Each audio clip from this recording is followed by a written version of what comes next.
Hello, Matthew Williams here with another video today, just to bring you up to date on what's happening with the pub and the planning. Can't reveal everything because there are some things that are ticking over at the moment which are going through with the planning and enforcement. And we've basically, we've had to complain about some things and present them with some evidence of what's been going on, and I think they're fully aware of what's going on, but we have to do our bit too and actually say we wish something to be done about this.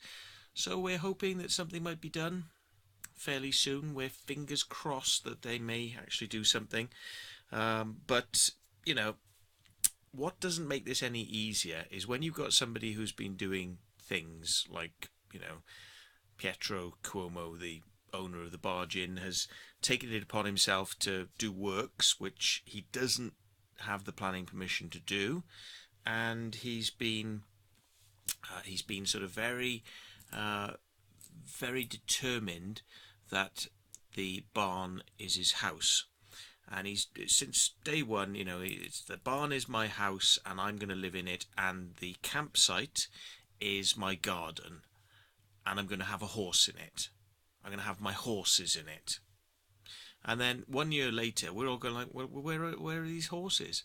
Where are these horses? Where are they? Because if he's got horse or two horses that he's got, and they're in Italy, which he's been telling people they're in Italy, which just kind of sounds like an excuse to us, But he's closed the campsite and he's not opening the campsite, which is kind of like 75% of the business of the pub is derived from the trade, from having people in the campsite that then eat in the pub and drink in the pub, and the general, it creates a lot of interest that people that know the people who are in the campsite will come there and they'll all have a meal in the pub, and it's kind of like, so people can visit. It's a cheap way for tourists to visit, and it's one of the most popular campsites in Wiltshire. This is an acknowledged fact, it's one of the most popular.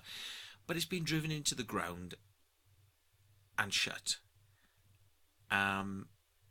even though it's one of the most popular. So, in order to kind of make sure that, he doesn't get, told not to, well, what's the way to put this? He's basically gone and bought a horse and stuck it in the field. He's told everybody he owns horses, but now that's whittled down to one died, so he's just got one, and that's in Italy, and it's very elderly, and he's going to bring it over to the UK. But before he does that, he's got to get a friend for his horse, so when his horse comes, his horse has got a friend. So he's gone out and bought a horse. So hang on a minute, right? He's going to bring an elderly horse, what, 4 days trip in a back of a fucking horse cart, from Italy to the UK. I mean, what? He's gonna drag a horse all that way, all that time, an elderly horse, to come to the UK. But he's got a planning application in for works on the building, but it appears that apparently he may have done the works before he's got the planning permissioners come through, and then he doesn't have planning for having a horse in the field because it's a commercial operation. The pub is commercial, so it's not like your garden, which he tells everyone, it's my garden. It's not his garden. Legally, it's not a garden in the normal respect, because this is a public house and it's a commercial building. So you can't just decide to reallocate, what is a commercial campsite with a license for a campsite. You can't just say, well, I'm going to turn that into a horsefield now. You actually have to ask for planning, and it's a listed building, so everything that goes with a listed building has to be double checked because it's a listed building. So you can't just go putting up walls and painting it any colour you want, and it all has to be checked and it has to be approved. Now, the field out the back that's a campsite is not used in the winter because it's too waterlogged and bogged, and it's only used in the summer for this reason as a campsite. It's not used in the winter. So guess what? He's gone out and he's bought a horse, and he's bought it from somebody locally as cheaply as possible, and he's jammed that horse in there, and they built a stables, but he doesn't have any planning permission to do it.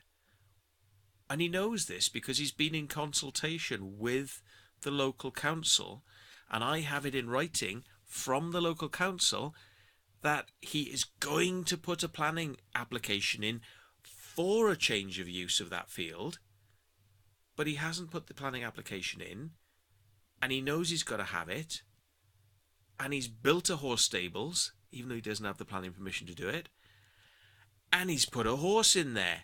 Boom! Right? Now, why would somebody do that unless they were terminally stupid, right?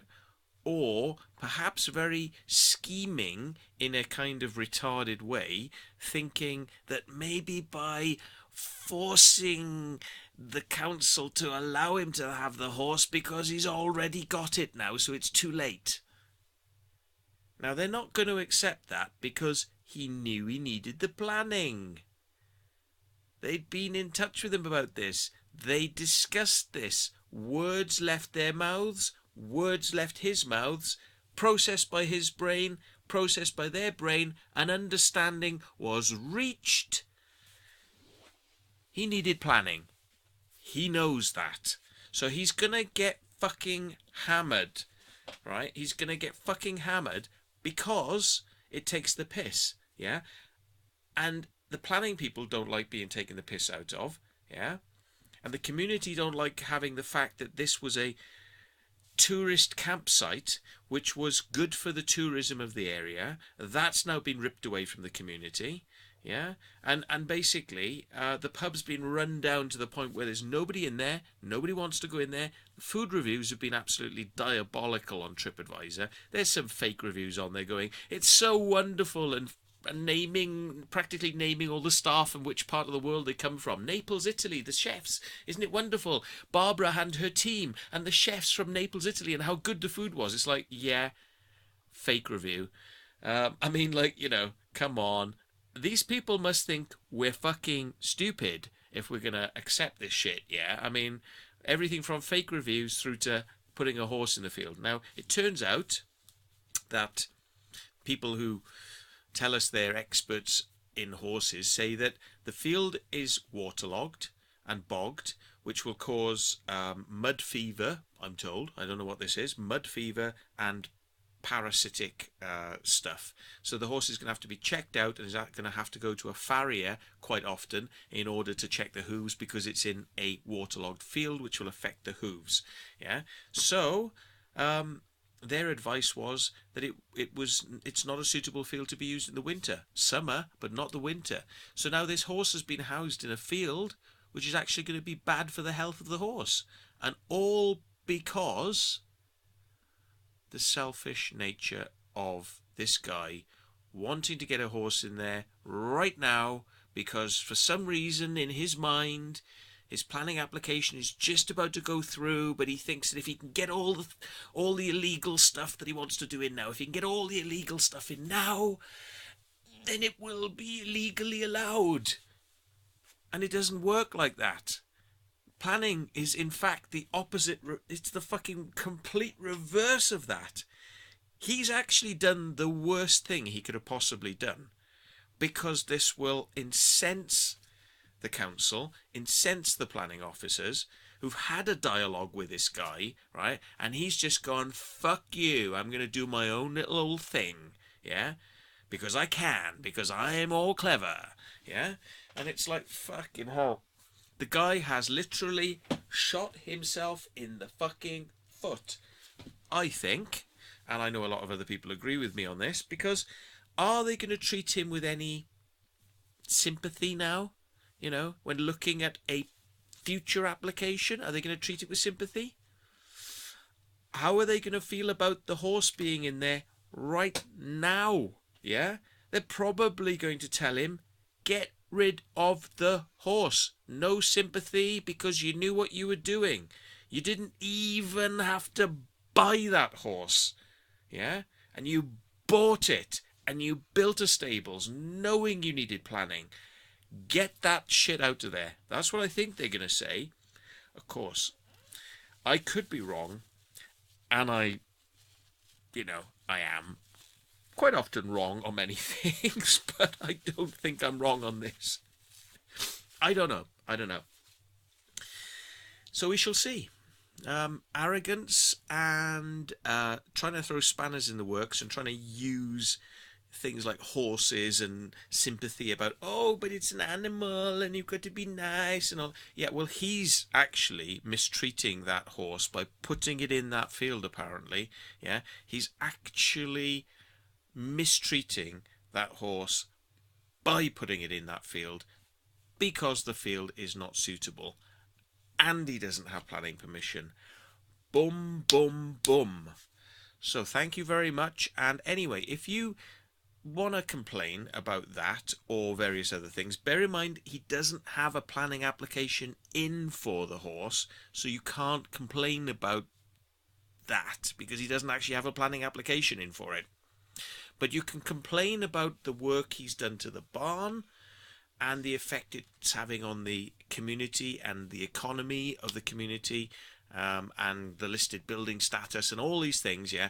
But I would suggest what you do is you go to the link I'll put below, read other people's submissions.